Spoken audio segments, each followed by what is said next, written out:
जय हिंद दोस्तों। सबसे पहले एलएसटी स्टार क्लब पर आप तमाम मित्रों को बहुत बहुत स्वागत करते हैं। दोस्तों, हम लोग चर्चा कर रहे थे लुसेंट, और लुसेंट में भारतीय संविधान सभा और संविधान सभा का जो पहला टॉपिक था भारतीय संविधान के विकास का संक्षिप्त इतिहास, इसको हम लोग बहुत ही सरल भाषा में कंप्लीट डिस्कशन कर चुके हैं। तो इसका अगला जो चैप्टर है भारतीय संविधान सभा और इससे आगे जो है इससे आगे प्रस्तावना, इस दोनों चैप्टर को आज बहुत ही बारीकी से सभी क्वेश्चन के ऊपर चर्चा करते हुए और बहुत कम समय में इसको समाप्त करने का और अच्छे ढंग से रिवीजन करने का प्रयास करेंगे। तो आइए शुरू करते हैं। पहला क्वेश्चन है, भारतीय संविधान सभा का गठन कब हुआ? यानी कैबिनेट मिशन के संस्तुति के आधार पर भारतीय संविधान सभा का गठन जुलाई 1946 ईस्वी में हुआ था। इसके सदस्य की बात करें तो कैबिनेट मिशन के 3 सदस्य थे, sir Stafford Cripps, Pethick Lawrence और एबी अलेक्जेंडर। अगला पार्ट है नोट का।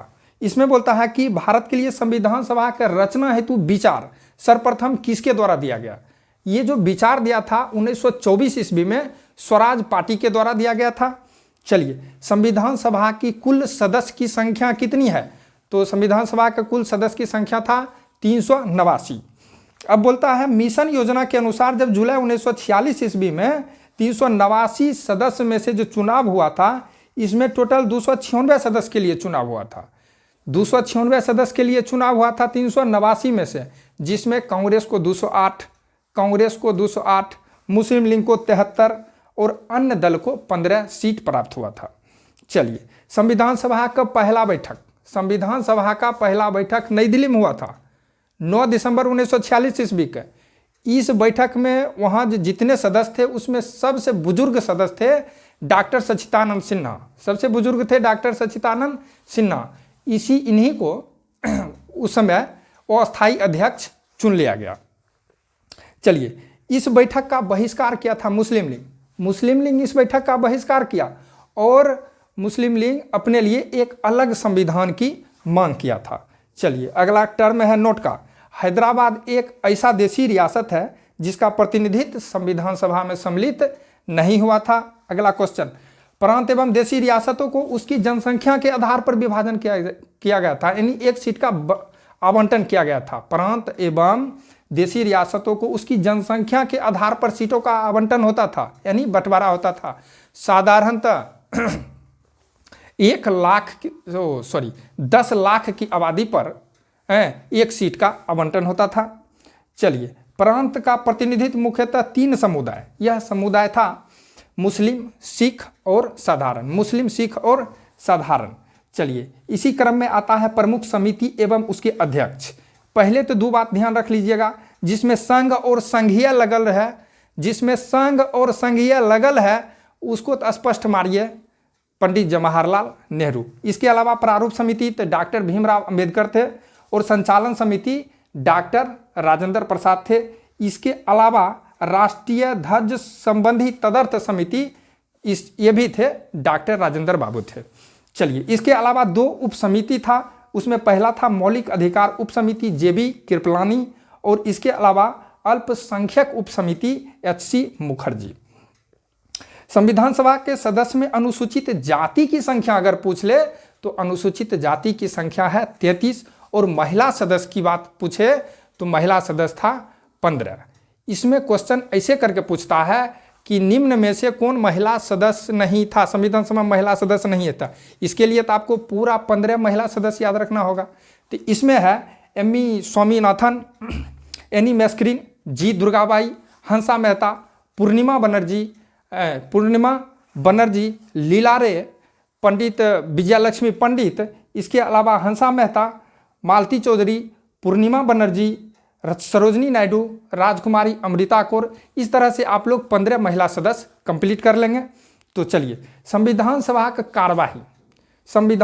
जो कार्यवाही है 13 दिसंबर 1947 ईस्वी को संविधान सभा कार्यवाही 13 दिसंबर 1946 ईस्वी को पंडित जवाहरलाल नेहरू के द्वारा पेश किया गया था।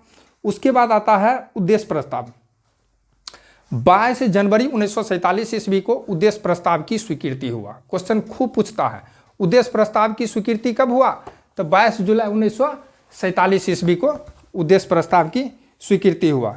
चलिए अगला क्वेश्चन होगा, प्रारूप समिति का गठन कब हुआ? प्रारूप समिति का गठन 29 अगस्त 1947 ईस्वी को हुआ।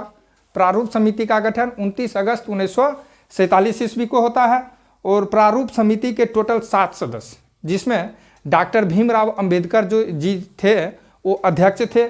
इसके अलावा एन गोपाला स्वामी अय्यर, अलाउद्दीन कृष्ण स्वामी अय्यर, कन्हैया मणिकलाल मुंशी, सैयद मोहम्मद सादुतुल्ला और एन माधवराव बी.एल. मित्र के स्थान पर, एन माधवराव बी.एल. मित्र के स्थान पर, और डी.पी. खेतान 1948 ईस्वी में जो टी.टी. कृष्ण मचारी के जो मृत्यु हुआ था उसके स्थान पर डी.पी. खेतान को रखा गया। तो चलिए अगला टर्म होगा नोट का, और नोट में बोलता है कि संविधान सभा में अंबेडकर का पहली बार निर्वाचन बंगाल से हुआ, और देश बंटवारे के बाद जब दोबारा उसका निर्वाचन होता है तो बंबई से होता है। चलिए आगे है कैबिनेट मिशन 1945। इसमें कुछ 1945 और 1947 दोनों को मर्ज करते हुए आगे बढ़ेंगे। चलिए पहले बात है रक्षा मंत्री बलदेव सिंह। रक्षा मंत्री जो बलदेव सिंह थे वो 1945 और 1947 दोनों में थे। चलिए अब शिक्षा मंत्री 1945 में सी राजगोपालाचारी, शिक्षा मंत्री 1945 में सी राजगोपालाचारी, और उसके बाद शिक्षा मंत्री थे 1947 ईस्वी में अबुल कलाम आज़ाद। चलिए उसके अलावा देखते हैं रेलवे आसफ अली, खाद्य एवं कृषि राजेंद्र प्रसाद, श्रम मंत्री जगजीवन राम।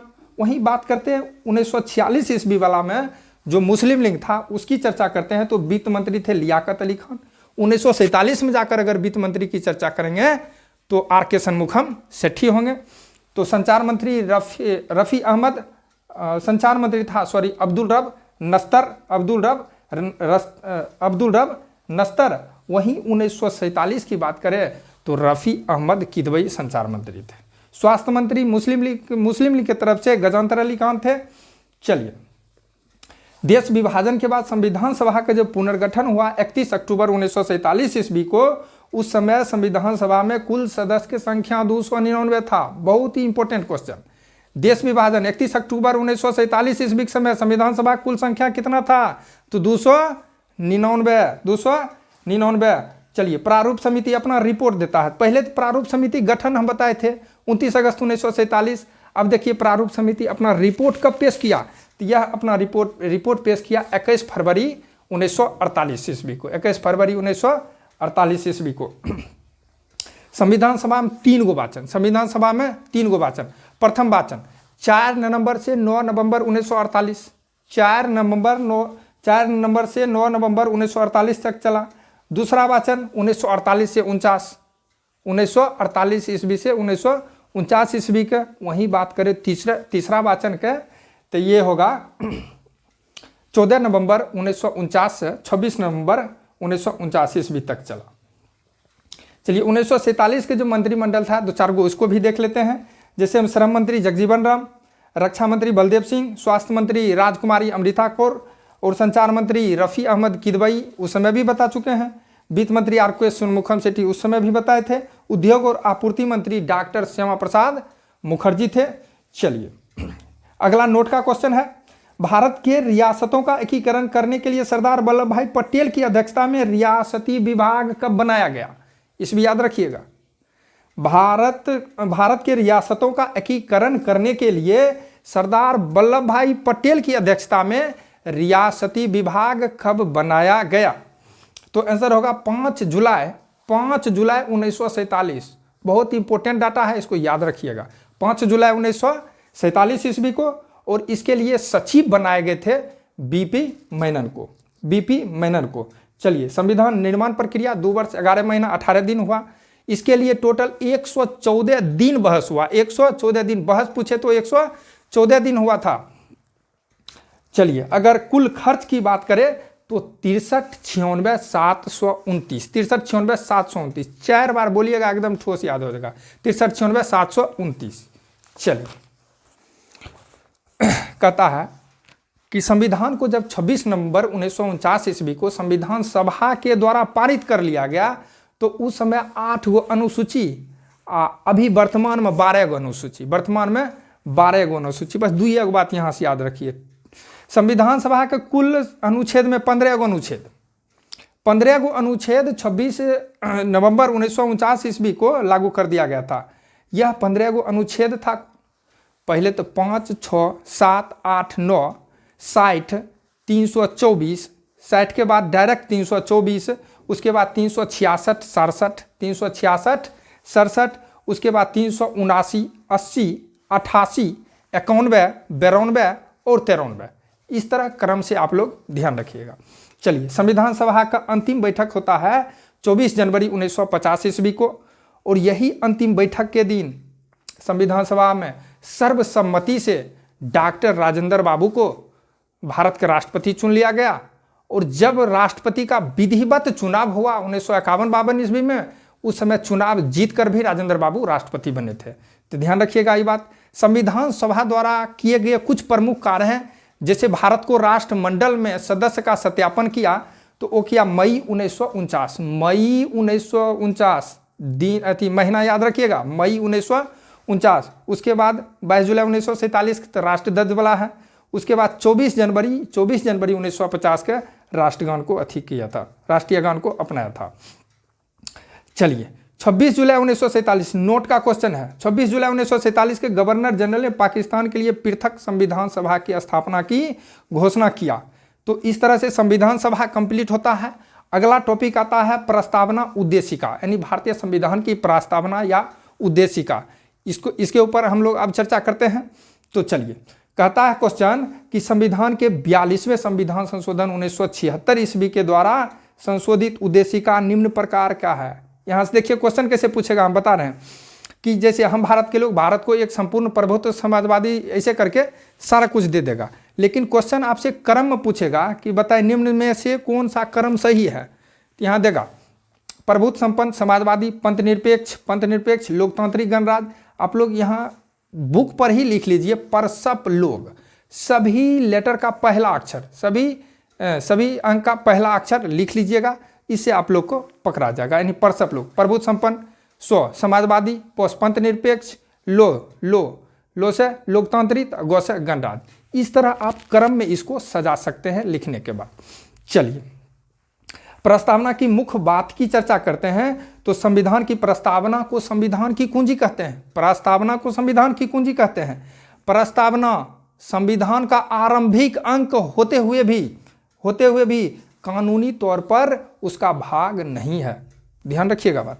चलिए, कहता है प्रस्तावना के अनुसार संविधान के अधीन समस्त शक्तियों का केंद्र बिंदु यानी स्रोत भारत के लोग होते हैं। चलिए, प्रस्तावना को न्यायालय में परिवर्तित नहीं किया जा सकता है। Very important question. प्रस्तावना को न्यायालय में परिवर्तित नहीं किया जा सकता है। यह निर्णय यूनियन ऑफ इंडिया बनाम मदन गोपाल 1957 के निर्णय में दिया गया था। इसका कहने का मतलब ये हुआ कि यदि सरकार या कोई नागरिक प्रस्तावना का अवहेलना करता है, यदि सरकार या कोई नागरिक प्रस्तावना का अवहेलना करता है, तो उसकी रक्षा के लिए हम अदालत की सहायता नहीं ले सकते हैं। यह निर्णय दिया था यूनियन ऑफ इंडिया बनाम मदन गोपाल 1957। यही 1957, ध्यान रखिएगा, सब बात याद रह जाएगा। चलिए, उसके बाद बेरुबारी से एक बात दिमाग में डायरेक्ट क्लिक कर जाना चाहिए। क्या? तो जहां संविधान की भाषा संदिग्ध हो वहां बेरुबारी, भाषा संदिग्ध हो वहां बेरुबारी। और बेरुबारी आया 1960 ईस्वी में। बेरुबारी कब आया? 1960 ईस्वी में। बेरुबारी आगे चलकर प्रस्तावना को संविधान का अंग नहीं माना, प्रस्तावना को संविधान का अंग नहीं माना, क्वेश्चन डायरेक्ट पूछ देता है। तो किसने कहा? तो बेरुबारी। अब बोलता है बेरुबारी। अब इसके अनुसार, बेरुबारी के अनुसार तो विधायक का जब अंगे ने माना तो विधायक का उसमें संशोधन कहां से करेगा? तो संशोधन बेरुबारी के अनुसार विधायक का उसमें संशोधन नहीं कर सकता है। आगे चलकर आता है 1973 ईस्वी में सर्वोच्च न्यायालय का केशवानंद भारती बनाम केरल राज्यवाद 1973 ईस्वी में यही मूल ढांचा का सिद्धांत दिया और प्रस्तावना को मूल अंग माना। कौन? 1973 वाला में। 1973 में कौन था? केशवानंद भारती बनाम। चलिए आगे बढ़ते हैं।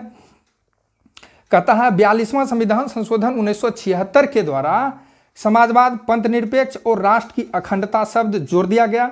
और अगला क्वेश्चन होगा कि भारत के संविधान में प्रस्तावना में 3 प्रकार के न्याय, 3 प्रकार के न्याय, 5 प्रकार के स्वतंत्रता, 5 प्रकार के स्वतंत्रता और 2 प्रकार के समानता, 2 प्रकार के समानता की चर्चा किया गया है। चलिए, भारतीय संविधान पर सबसे गहरा प्रभाव किस अधिनियम का पड़ा? तो भारत सरकार अधिनियम 1935, भारत सरकार अधिनियम 1935। और लास्ट क्वेश्चन है इस चैप्टर का कि भारत के संविधान में संघीय शब्द का प्रयोग कहीं भी नहीं किया गया, लेकिन संविधान में भारत को संघीयों का राज्य घोषित किया गया। तो इस तरह से बहुत ही सटीकता के साथ हमने आपके सामने प्रयास किया इस दोनों चैप्टर को समाप्त करने का। तो चलिए, वीडियो आपको कैसा लगा आप लोग अपनी राय जरूर दें। अगर अच्छा लगे कंटेंट तो ज़रूर अपने इस चैनल को सपोर्ट करें। तो चलिए आगे मिलते हैं कल करंट अफेयर के साथ। एसपीडी का जो दिसंबर का करंट होगा इसमें हम लोग मिलेंगे। इसके लिए हमारे मित्र जो हैं विक्रम कुमार कल अपने साथ रहेंगे। तो चलिए, तब तक के लिए जय हिंद।